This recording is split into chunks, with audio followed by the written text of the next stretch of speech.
Ujú. Bueno, los BRICS es un bloque que se forma en el año 2009, si bien ya años anteriores venían habiendo reuniones entre los cancilleres, en un principio de Brasil, Rusia, India y China. En 2009 se da como la conformación oficial del bloque con este acrónimo, ¿no? Con las siglas, con la primera letra de cada país, que este acrónimo lo menciona por primera vez un periodista ya en el año 2000, bueno, como comparando o poniendo en un mismo grupo a Rusia, Brasil, China e India por ciertas similitudes que son la extensión territorial, la gran cantidad de población y la situación de ser países emergentes, ¿no? Un país emergente, un país que viene creciendo económicamente y se proyecta que ese crecimiento va a continuar por lo menos por unos cuantos años más. Entonces, en 2009 se conforma y ya en 2010 se incorpora Sudáfrica también, entonces ahí pasa a ser como lo conocemos, BRICS con la S al final. Y bueno, con estos números tan grandilocuentes que dicen, bueno, el 40% de la población mundial, el 30% del PBI mundial.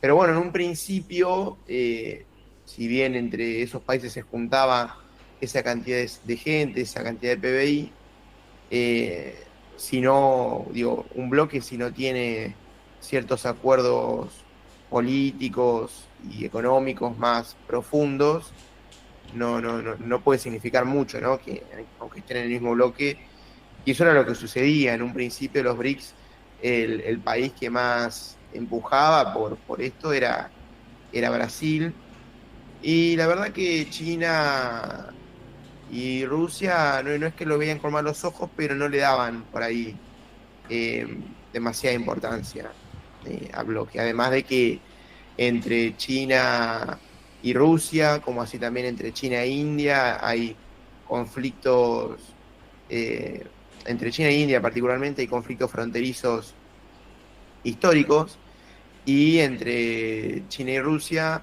al ser estos dos grandes territorios y dos potencias también de Asia, siempre han sido dos países que se han visto de reojo, digamos, incluso en la época de la Unión Soviética, al principio la Unión Soviética apoyó a la Revolución China, pero después hubo un alejamiento que no llegó a ser un conflicto directo, pero sí hubo un alejamiento entre los dos países, pero una cuestión histórica, ¿no? De cientos de años.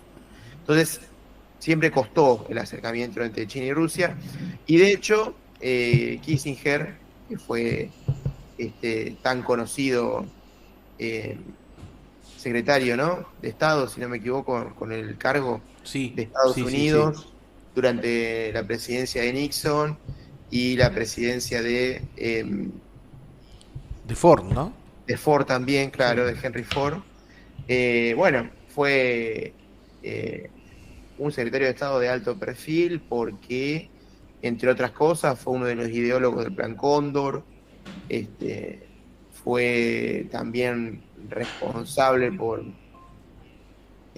ejemplo, el genocidio del pueblo camboyano, bueno, un personaje nefasto que vivió hasta los 100 años, murió recién el año pasado, me parece.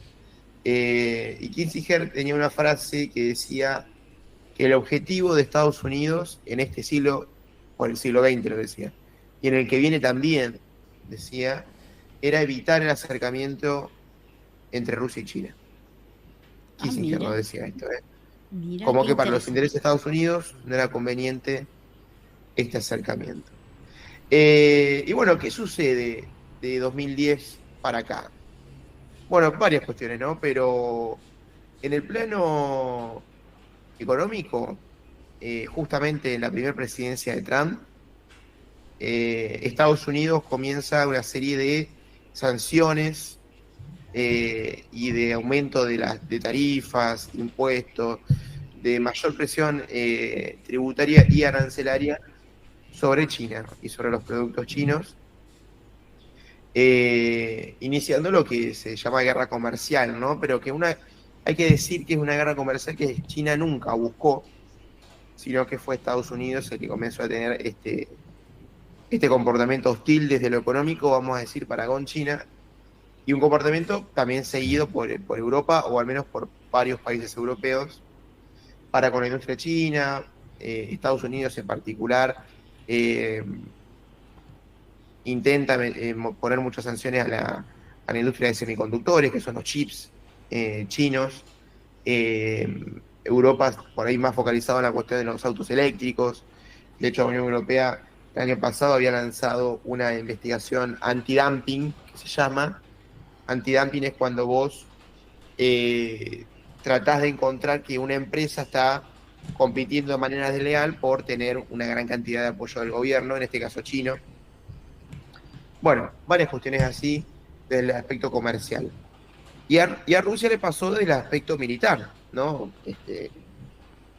Digamos, la invasión de Rusia a Ucrania no sucedió de un día para el otro, ni porque se le ocurrió a Putin una mañana, sino porque Rusia venía hace años advirtiendo a Ucrania y a Occidente en general de que pararan con el avance de la OTAN, Claro, ¿no? sí, La sí. OTAN es este, eh, esta alianza militar, que es la Organización del Tratado del Atlántico Norte.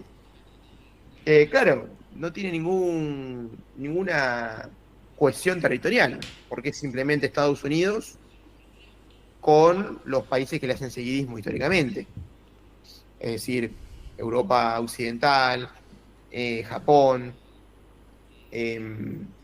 Y bueno, la OTAN siguió avanzando, digamos, la OTAN se crea después de la Segunda Guerra Mundial para crear, vamos a decir, un cordón sanitario, como se dice, con la Unión Soviética. Pero claro, cuando cae la Unión Soviética, eh, Rusia incluso intenta entrar a la OTAN, a lo que obviamente no lo logra porque la propia OTAN se crea para impedir el avance ruso o soviético, ¿no? Depende del momento histórico. Pero bueno, después se genera algún acuerdo medio de palabra en los 90, de decir, bueno, la OTAN está todo bien, pero que no avance sobre los países que eran parte de la Unión Soviética. Digamos, dejemos esos países como ahí de vuelta, ¿no? Otra vez este término cordón sanitario, como neutrales, ¿no? Que no ingresen a la OTAN. Bueno, esto a la OTAN y Estados Unidos no lo cumple, no lo cumple. Empiezan a entrar varios países, entre ellos Estonia, Lituania, la OTAN. Y el gran punto era Ucrania, ¿no? Eh, la línea roja era Ucrania para Rusia. Y esto sumado al ataque constante del gobierno ucraniano sobre las repúblicas de Donetsk y del Donbass, ¿no? Que son esta zona del este ucraniano, que hoy ya están declarados como repúblicas que conforman la Federación Rusa. Bueno, sumado a esto, lleva a que Putin y Rusia avancen sobre Ucrania. Bueno, entonces, ahí Estados Unidos y Europa y otros países, que son, hay que decirlo, no es la comunidad internacional, es una pequeña porción de países liderados por Estados Unidos, inician una serie de sanciones económicas y un bloqueo para con Rusia que lleva a que hoy Rusia sea el país más sancionado de la historia. Entonces, claro, Rusia se encuentra en esa situación y tiene que salir a negociar. No era que no negociaba antes, pero sí a negociar más con otros países que no sean ni los europeos ni Estados Unidos, y se encuentra con que le abren la puerta.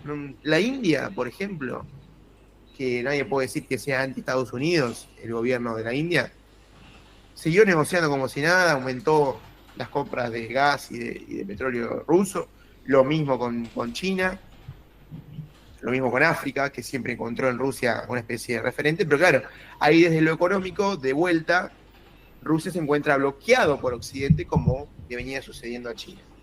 Entonces dicen, bueno, pará, este bloque que teníamos ahí, medio simbólico, vamos a decirle al BRICS,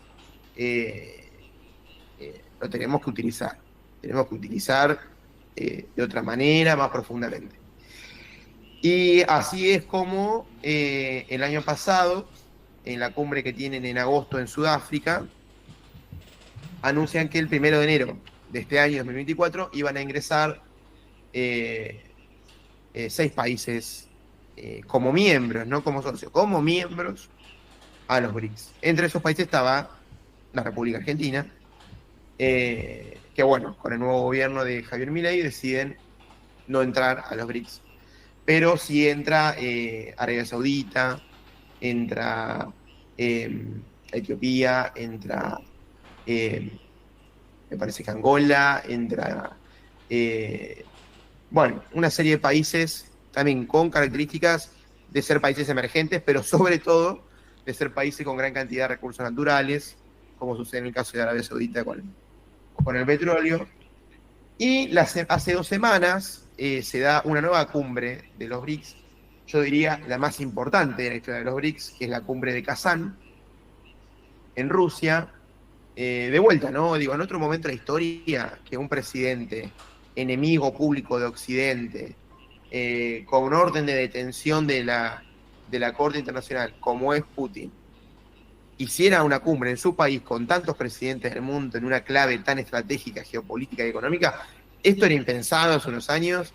Esto es una muestra más del cambio geopolítico mundial que estamos viviendo hacia la multipolaridad, y donde Estados Unidos va perdiendo su rol de único hegemón mundial.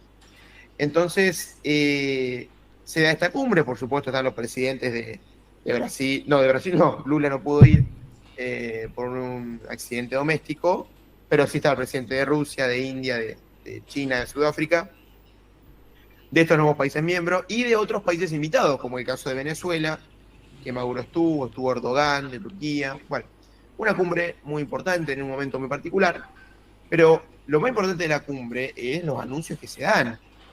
Y se anuncia, por ejemplo, una bolsa de semillas de los BRICS. Los BRICS cuentan con un banco propio, con sede en Shanghái, el Banco de los BRICS, que lo preside Dilma Rousseff, la expresidenta de Brasil, y del cual también forman parte países que por ahí no son parte del bloque, pero sí del banco. Por ejemplo, Uruguay es parte del Banco de los BRICS. Pero el gran anuncio, creo yo, de esta cumbre fue la conformación de la moneda común, ¿no? De una moneda común de los BRICS. Esto es, de concretarse, va a ser finalmente el gran cambio económico mundial después del acuerdo de Bretton Woods y de la instalación del dólar como moneda mundial. De concretarse la moneda de los BRICS, esto sin duda va a ser, no creo que no vamos a dimensionar, no dimensionamos el cambio que eso puede llegar a ser, porque encima la moneda de los BRICS va a estar respaldada por los recursos naturales. Digamos, no va a ser como el dólar, que desde que abandonó el patrón oro no está respaldado en nada, sino solo en la especulación financiera, ¿no? Y en el mercado, vamos a decir, en la expectativa del mercado sobre el dólar. La moneda de los BRICS va a estar respaldada por el petróleo que tiene Rusia, por los recursos que tiene China. Entonces, vos imaginate un inversor cualquiera con el dólar, que es una bomba de tiempo, dice, no, bueno, estos tipos me están dando una moneda que está respaldada en cosas reales, no en la nada misma o en lo que quiera hacer la Reserva Federal de Estados Unidos. Entonces ahí ya está, ya es una cosa interesante.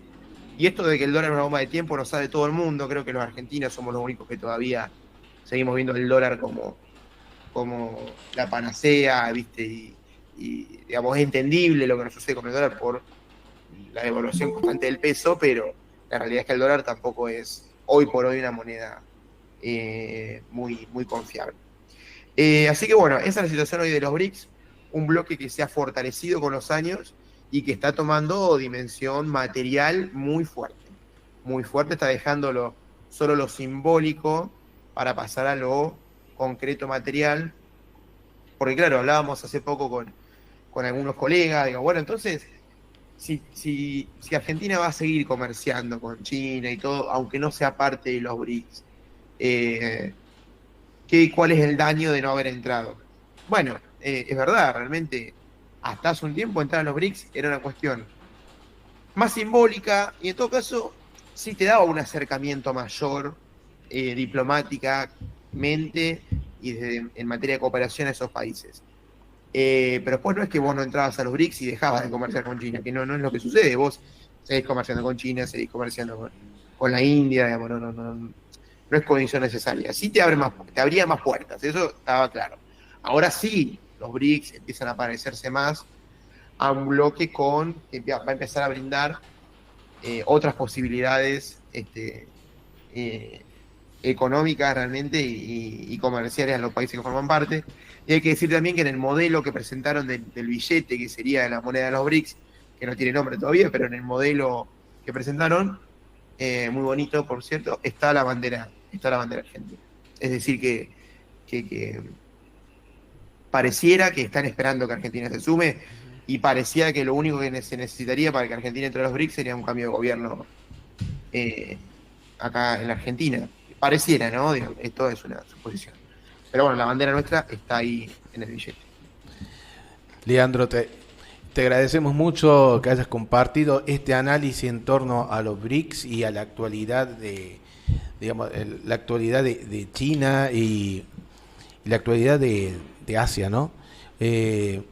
Y la importancia de la geopolítica, los cambios que están pasando, o esta transición que se está hablando, ¿no? Así que, Sí, así es. No sé si quieren que comentemos algo sobre las elecciones de Estados Unidos o estamos con el tiempo. Sí, ya Como quieran, ¿eh? estamos con el estamos tiempo. con el Ya nos tiempo pisa. justo, pero bueno, ya nos diste algunos tips de cómo está la relación, digamos, la tirantez que existe entre Estados Unidos y China por esto, eh, digamos, por esta competencia que tiene hacia el comercio chino-Estados Unidos, ¿no? Bien, muy bien. Sí, no. Por ahí lo único, digamos, volvió a ganar Trump.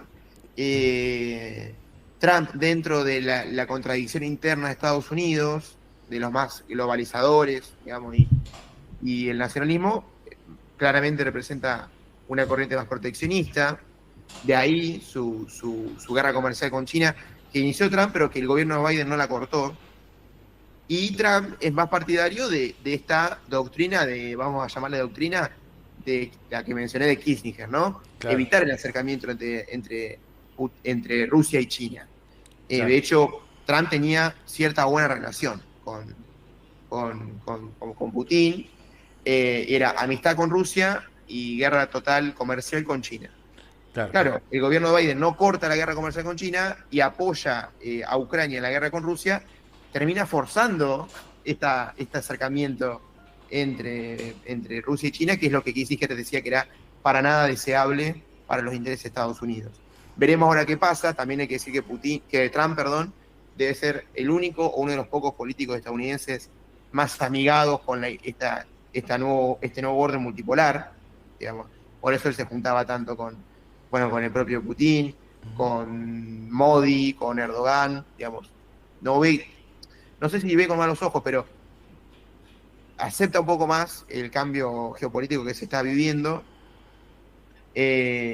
Así que veremos cómo se desarrolla eso. Por lo pronto, se presupone que la guerra de Ucrania va a terminar pronto, que Trump no va a seguir apoyando a Ucrania en ese conflicto. Así que ya eso es por lo menos una guerra menos en el mundo. Y después veremos bien. cómo sigue avanzando la cuestión. Pero en términos geopolíticos para el mundo es una buena noticia que Trump haya ganado las elecciones. Eso puede parecer Sí. polémico, pero cuando uno lo explica, lo desgrana, es eso lo que se ve. Para el mundo es una buena noticia. Para un país como Argentina es prácticamente lo mismo.